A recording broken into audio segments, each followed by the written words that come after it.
네, 안녕하십니까. 부동산 정책연구소의 강성욱 소장입니다. 최근에 이제 부동산 시장이 대역 혼란을 겪고 있습니다. 전문가들이 지금, 전망을 했는데요. 그 내용 한번, 기사로 난 내용을 한번 정리해 보고요. 주택담보대출 6%를 돌파했습니다. 과연 내 집 마련에 지금이 기회냐 아니냐 확인해 보시고요. 또 2월 10일 법 개정 내용이 있습니다. 꼭 알아야 할 정보 종합해서 알차게 또는 간략하게 핵심만 정리해 드리도록 하겠습니다. 자, 서울 집값 원래 또 10% 뛴다.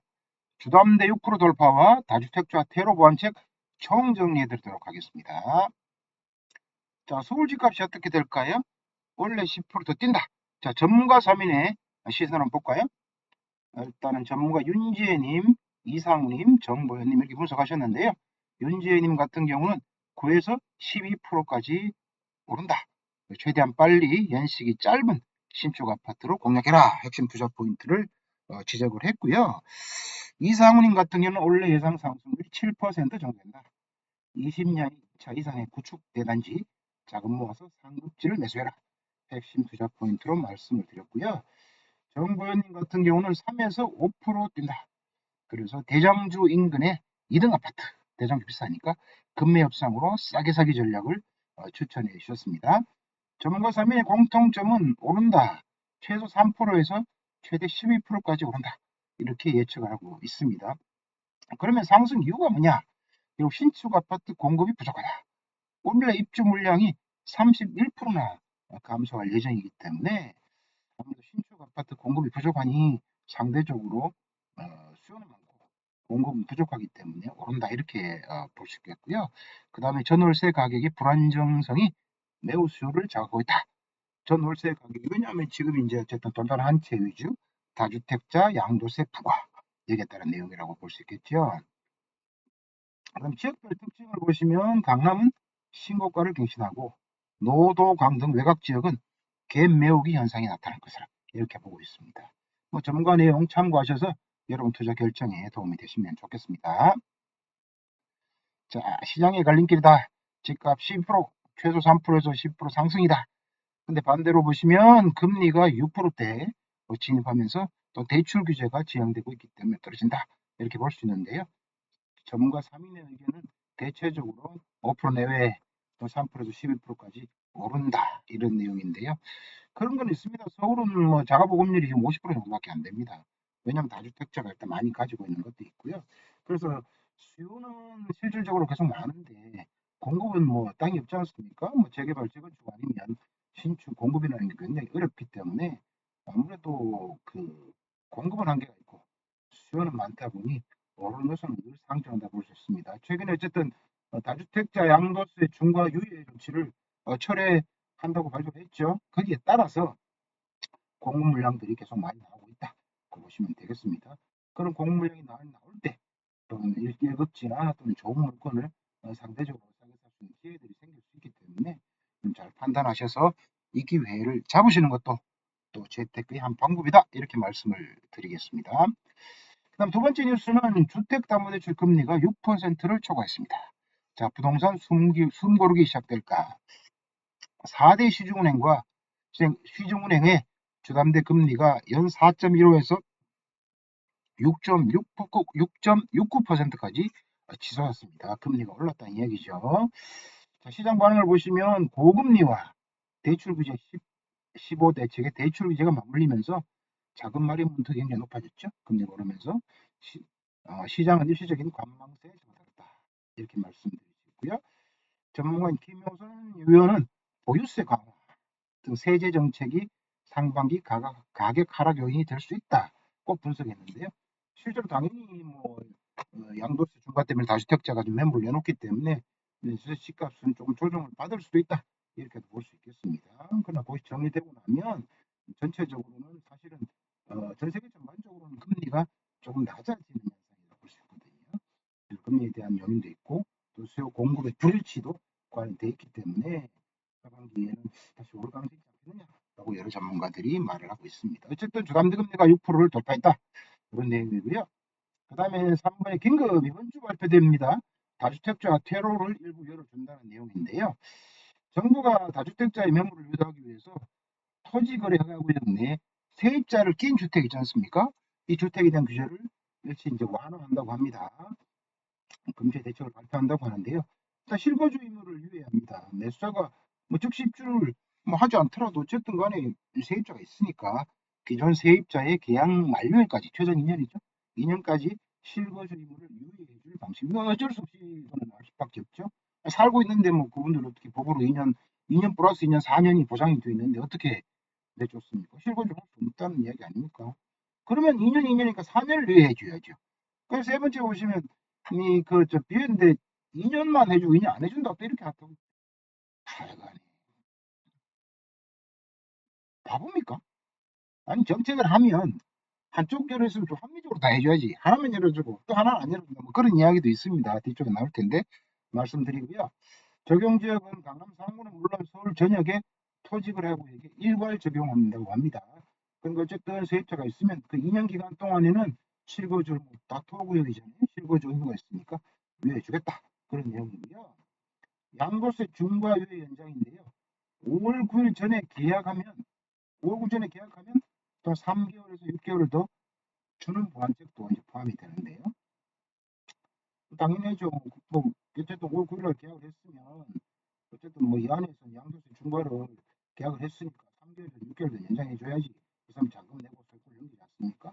그러면 양도세 중과 유예해 주니까 다주택자는 꼭 명심하셔야 됩니다. 어쨌든 정부가 다주택자에 대해서는 세금 양도세를 중과할 예정이기 때문에 여기를 잘 활용하셔가지고 증여를 하시든 또는 일반 양도를 하시든 세금 폭탄을 맞지 않으시기 바랍니다.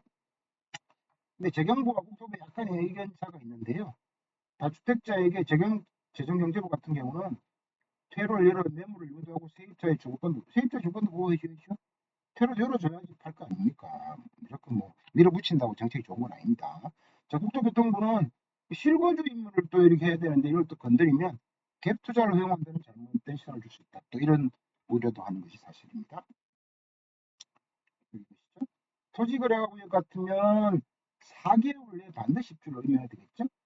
지금 서울 전역에서 만약에 뭐 아파트 토지거래구역에 해당되는 매물을 아파트를 매입하면 아파트 4개월 안에 들어가야 되죠. 근데 세입자가 있다. 그러면 실거주 의무를 유예해서 2년간은 거주해라. 그 다음에 나가라. 이렇게 당연히 할 수 있을 것 같은 실거주해야 되겠죠. 다주택의 술동 세입자인 주택에 대한 내용이었습니다. 여기 말씀대로 최장 2년을 유예하겠다. 지역 차별 없이 일괄 적용한다. 계약 갱신 청구권 있잖아요. 세입자가 2 플러스 2 계약 갱신으로 인해서 추가 2년은 유예 범위에 포함되지 않을 가능성이 크다. 이건 좀 이상하잖아요. 아니 법으로 4년 정해놨으면 당연히 2년도 해줘가 4년 해줘야죠. 그러면 안 해주면 살겠다면 어떡합니까? 그러면 이거 뭐 토지를 하고 이렇게 주택이 이거 뭐 2년만 해주면 안 되잖아. 이거 어떡할 건데요? 하려면 4년 하든지 아니 말든지. 어쨌든 세입자 낀 주택을 샀으면 사지 말라는 이야기네요. 결론 세입자 낀 주택은 못 사겠네요. 그럼 숨통 튀어준다면서요. 여기는 조금 이 앞뒤가 좀 안 맞아요. 그렇죠? 어쨌든 자 양도세 중과 유예 시점 1차 보완책입니다. 정부는 이미 계약 시점에 따른 잔급 등기 기한은 다음과 같이 완화한 상태입니다. 기존의 조정 대상자 있죠? 기존 대상자이면은 강남 상고 영산이죠. 5월 9일까지 계약을 하고 2026년 5월 9일까지 계약을 하고 3개월 이내에 잔금 납부 등기 완료 신청해 주겠다. 그 다음에 15 대책 이후 지정 지역이죠. 그 이후에 전 지역이 다 됐으니까 그럼 계약 후에 6개월입니다. 기존에는 3개월까지고 그 이후에 조정 대상 지역, 투기 고열 지역으로 지정된 지역은 강남 3구 영상을 뺀 지역은 6개월 이내에 잔금 및 등기 완료하면 중과 유예를 혜택을 제공하고 있습니다. 자, 이번 주에 발표될 실거주 의무 완화 핵심은 볼까요? 임차 기간 보장해 주겠다. 실거주를 하고 아까 말씀드린 대로 2년. 그 다음에 퇴거 하객서 기준도 변경이 됐습니다. 현재는 세입자로부터 4개월 이내 퇴거 하객서를 받아야 허가가 나오지만 이 기간은 임대차 계약 종료 시점까지 대폭 늘려준다.